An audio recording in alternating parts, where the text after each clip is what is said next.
Kisah tentang Ummul Mukminin Sofia binti Huyai. Biasanya wong Arab itu punya nama cuma Siko Kato. Sofia binti Huyai ini termasuk dari kalangan orang Yahudi. Orang Yahudi itu benci sama Islam. Kenapa? Karena mereka itu merasa agama mereka keturunan dari Nabi Ishak, Yakub. Kemudian mereka merasa kaum yang dipilih oleh Allah, ya. Makanya sekarang orang Yahudi mengatasnamakan Palestina itu sebagai hak milik dia, tanah nenek moyang mereka, kayak gitu ya. Mereka merasa bahwa mereka adalah bangsa terpilih untuk tanah Palestina, padahal tidak, gitu ya. Sampai sekarang, karena Nabi Muhammad ini bukan berasal dari kaum Yahudi, maka mereka membenci orang Islam, membenci Nabi Muhammad. Mereka itu merasa bahwa mereka itu yang terbaik. Makanya dari dulu orang Yahudi itu tidak pernah menyukai Islam, dan dari dulu orang Yahudi itu selalu berkhianat. Mereka itu berpura-pura sebagai bagian dari kaum muslimin, tapi sebenarnya mereka itu kayak menusuk dari belakangnya. Imam Ibnul Qayyim berkata, sejak Rasulullah Sallallahu Alaihi Wasallam hijrah ke Madinah, sikap orang kafir terhadap Rasulullah itu terbagi menjadi 3 golongan. Jadi orang Muslim hijrah ke Madinah, ternyata di sana orang-orang kafir. Nah, di sana ada 3 golongan. Satu, golongan orang yang suka berdamai. Dia tidak akan menyerang, tetapi dia tetap kafir. Nah, dia tidak menyerang orang-orang kaum muslimin, tapi dia tetap kafir, tidak mau mengikuti ajaran Islam. Yang kedua adalah golongan yang menyerang dan memusuhi Rasulullah, bahkan mau membunuhnya. Yang ketiga adalah golongan yang sama, maksudnya yang netral, tidak mau menyakiti, juga tidak mau disakiti. Jadi artinya kalau mereka mendapatkan kebaikan dari orang muslim, oke, ayo ikut gitu. Tapi kalau enggak, ya sudah. Inilah termasuk dalamnya adalah orang-orang munafik. Orang-orang munafik. Mereka memperlihatkan bahwa mereka tuh seolah-olah ngikuti ajaran Nabi, tapi sebenarnya tidak. Di sana di Madinah terkenal dengan Yahudi Bani Nadir, Quraisyah, dan Bani Hunayqah. Sofia binti Huyai bin Al-Akhtab bin Sa'iyah berasal dari keturunan Lawi bin Israel, Nabi Yakub bin Ishak bin Ibrahim, dan masih merupakan keturunan Nabi Harun alaihi salam. Jadi sebenarnya Sofia ini keturunan Nabi sebenarnya. Rasulullah istri Rasulullah yang menjadi yang salah satunya keturunan Nabi adalah Sofia, walaupun dia berasal dari kaum Yahudi. Sofia berasal dari Yahudi Khaybar ya. Ayahnya Huyai binti Akhtab adalah tokoh terkemuka di Khaybar. Maka tak heran kalau Sofia ini bergelimang kenikmatan dan kesenangan. Tapi dia itu tidak merasakan bahwa dia itu orang yang kaya, orang yang terhormat, tidak kayak gitu ya. Setelah beranjak dewasa, banyak orang yang ingin mempersunting Sofia. Maka Sofia menikahlah dengan Salam bin Abul Huqaiq. Kemudian Salam tadi meninggal, kemudian menikah dengan Kinanah bin Abul Huqaiq. Kinanah bin Abul Huqaiq, berarti masih saudara ya. Dengan Salam. Jadi enggak apa-apa kalau cek itu, jangan dia lagi dikawini belum, enggak boleh belum. Padahal ipar adalah maut. Nana ini terbunuh pada saat perang Khaybar. Nanti dinikahi oleh Rasulullah setelah perang Khaybar. Sofia ini ya. Ketika Rasulullah tiba di Madinah dan tiba di Kuba ya, tepatnya di perkampungan Bani Amr bin Auf, ayahnya Huyai tadi dan pamannya, padahal paman dengan ayahnya itu sangat sayang dengan Sofia. Tapi ketika datang tadi, apa yang terlihat? Mereka berdua keluar rumah dari pagi buta ya, yang ayah dengan pamannya tadi, lalu kembali ke rumah ketika matahari terbenam. Mereka tampak lelah, lemas, dan berjalan dengan gontai. Apa yang dilihatnya? Yang dilihatnya adalah Rasulullah. Ciri-ciri Rasulullah yang yang dilihatnya lalu disamainya dengan yang ada di dalam Alkitab mereka. Dengan melihat ciri-ciri itu, bukannya merasa senang Huyai itu, malah ayahnya Sofia itu berkata, demi Allah, aku akan memusuhinya sepanjang hidupku. Ya, tadi karena apa? Karena Nabi Muhammad betul ciri-cirinya ada di Alkitab, tapi bukan berasal dari orang Yahudi. Makanya dia marah. Di hatinya orang Yahudi itu memang sudah lama. Mereka itu menunggu Nabi terakhir itu pengennya dari bangsa mereka. Ternyata bukan sama sekali, jauh dari apa yang mereka pikirkan. Perang Uhud itu ternyata membuat orang-orang Yahudi yang tadinya mereka itu diam tidak katek gerakan, padahal mereka memusuhi Nabi, tapi mereka tidak bergerak untuk membunuh, untuk melakukan suatu kejahatan. Tetapi setelah perang Uhud itu kaum muslimin pada saat itu sebenarnya hampir menang. Tapi karena merasa pihak musuh itu sudah kalah, terlihat lemah, kalah, mereka yang dari atas tadi, dari puncak bukit Uhud tadi turun ke bawah untuk mengambil harta rampasan. Padahal Rasulullah sudah bilang, jangan turun, tetaplah di tempatmu. Tapi mereka itu karena tergiur dengan harta, dengan dunia, lalu mereka turun ke bawah.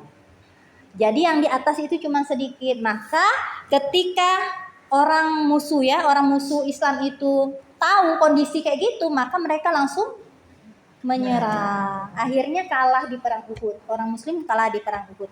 Nah, karena melihat kekalahan itulah, maka orang Yahudi itu mulai melancarkan serangan, mencoba mencari jalan untuk menghancurkan Islam, membunuh Nabi Muhammad.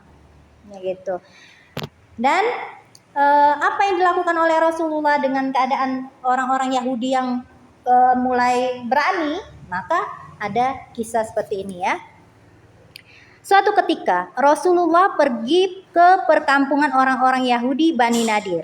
Sejumlah sahabat itu minta bantuan untuk membayar diat 2 orang dari Bani Kilab yang dibunuh oleh Amr bin Umayyah Ad-Damari. Maksudnya ada piagam Madinah. Piagam Madinah itu ada isi-isinya berisi tentang orang Yahudi itu harus kayak gini dengan orang Islam.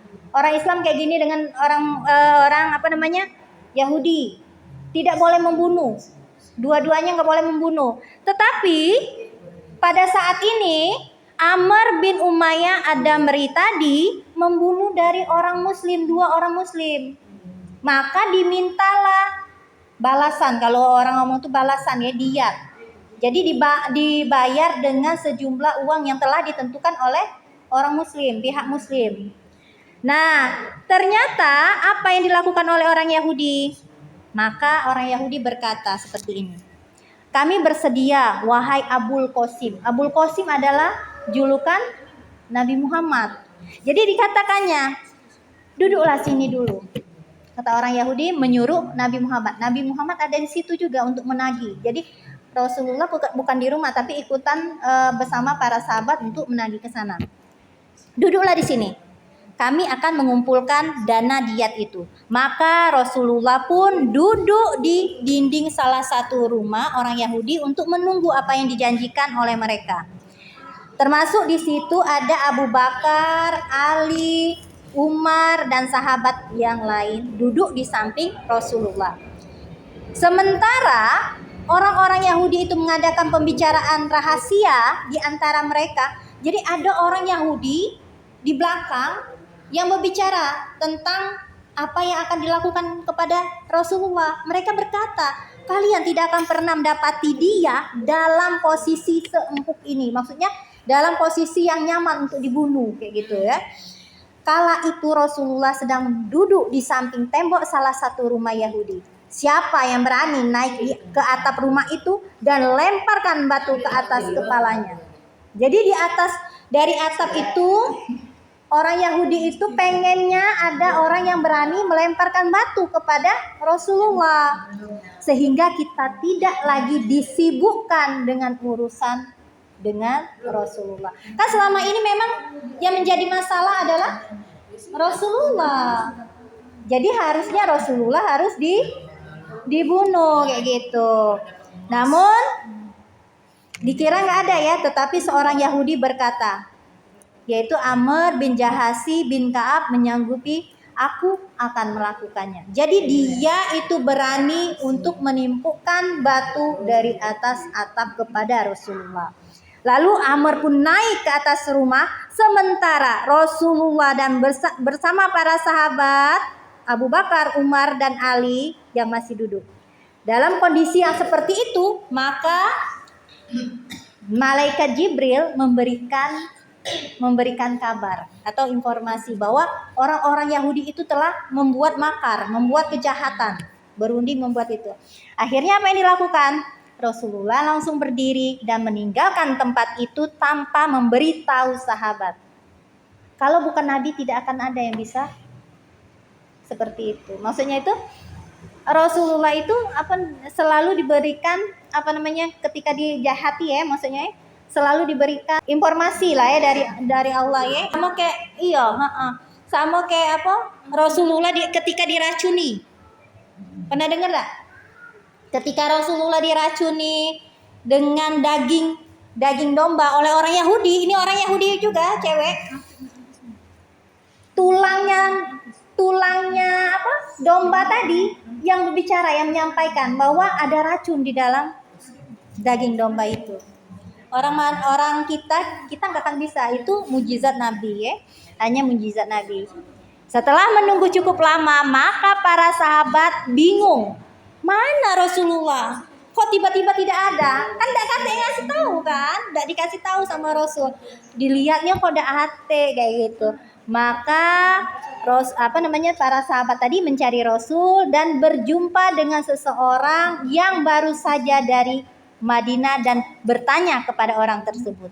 Orang itu berkata, aku melihat beliau masuk ke kota Madinah. Jadi tanpa ketahuan nih Rasulullah itu. Mungkin kalau ketahuan, para sahabat tadi ketakutan. Jadi tidak ada lagi minta dia tadi, yaitu itu adalah salah satu strategi juga cara Rasulullah, jangan membuat para sahabat tadi takut, cemas dengan beliau.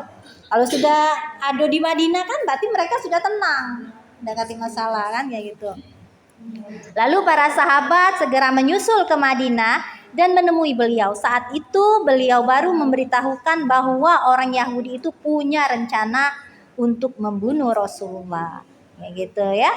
Nah, sebelum kejadian ini terjadi, Rasulullah itu mengutus Muhammad bin Maslamah untuk menemui tokoh Bani Nadir. Bani Nadir itu orang Yahudi ya, dan menyampaikan bahwa orang-orang Bani Nadir itu orang yang nggak mau mengikuti apa-apa yang disampaikan dalam Islam. Biasanya Rasulullah itu berdakwah yang pertama menyebarkan Islam. Kalau mau masuk Islam, oke, silahkan diterima. Kalau nggak mau, tidak masalah.